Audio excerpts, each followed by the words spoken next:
Hello, my Jason. All welcome to a review for episode 11 of Flip Flappers. The episode is Pure Storage. And so this episode took a very dark turn, basically, with Mimi confronting the guys in the cult, who turns out to be Salt's father and other researchers who've gone crazy, and especially Salt's father, who goes crazy basically because Paprika and Mimi went into that dark hole, the red hole that can basically turn time, basically. You know, they did something to Salt's father, which corrupted him and really just wanted him to seek out pure illusion. He wanted to combine pure illusion and reality all into one being, and that's sort of what's happening at the end, where the rifts between pure illusion and reality are merging together into a very catastrophic level. However, Mimi, she basically just does away with the cults right away, so it's a very weak build-up, but still, it gave context towards what Mimi was trying to do. She basically takes out the whole entire cult. Very beautiful scene, but very tragic as well, because she just turns them all into grass and flowers, and so very beautiful stuff there, but also pretty dark at the same time. And so Mimi just doing whatever she can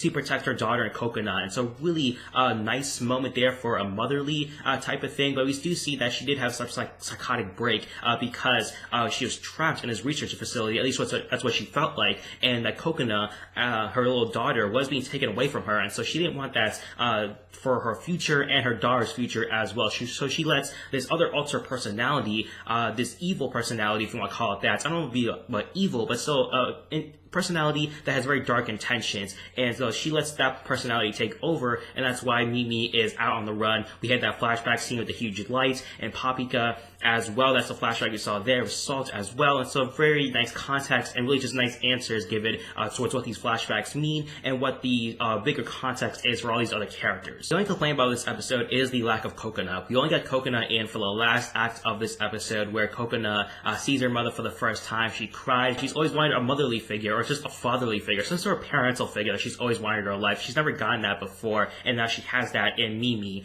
And so Mimi pretty much brings her to different types of worlds of pure illusion. She wants her for all for herself, and really just nice little banter between mother and daughter sort of things. And so that's really cute stuff there, but still not enough of that for me, because Coconut, she is the one that's really in the middle of all this, and we don't really get much of her. Mostly just backstory between other characters, which is fine, but still you need to balance that out a little bit. But Mimi has turned her back on Salt and Paprika as she pretty much just brushes them off the side. I thought Salt was dead, but I guess he survived somehow, and that Salt, he begged Yayaka for help. He gives her an Amorphous, and she recruits Paprika, gets her going, pumps her up, and really just winging it, as she does say. It's a really nice fun moment there, but inspiring music from Zach. I think it's how you pronounce that band name who does the opening theme. That Zach intro music was so fantastic, really inspiring, really optimistic ending here that really just gives you an impression that they will do this ending right. They will give you a fulfilling ending here because of that music, that inspiring speech that Yayaka gave to Paprika as she says that she loves Coconut. And so really nice ship moment there between Coconut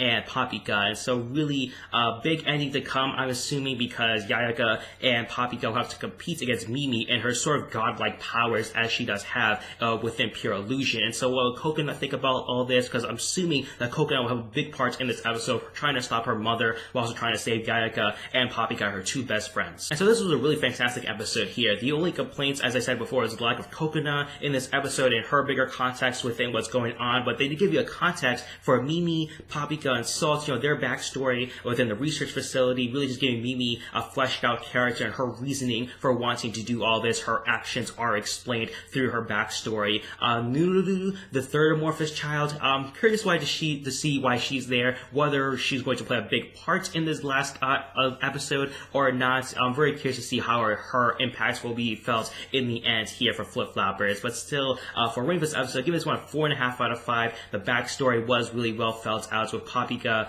confronting Mimi and also Salt confronting Mimi as well, trying to contain her, but that all failed, and Salt was really trying to end all this, as it looks like here. He sort of created a monster, he felt like, and he had to destroy it himself, and even Paprika had no idea what was going on as well. She couldn't even pick between Mimi and Coconut because, you know, Mimi sort of, I guess, seeing within Coco's mind a little bit, I'm assuming, and, you know, she really just wants to defend her daughter, really wants to protect her daughter no matter what, which is a very bold thing to do. Really, you can see her side of the story and really see why she's doing all these actions. Very noble sort of cause cause, but still, the way she's doing it may not be the greatest thing because she is converting pure illusion and reality altogether. And so what are your thoughts on this episode? Put your thoughts in the comment section down below. Also, remember to rate this video and subscribe to the channel if you have not already. Thank you for episode review for episode 11 of Flip Flappers. That episode is Pure Storage. Hope you have a nice day. Bye bye.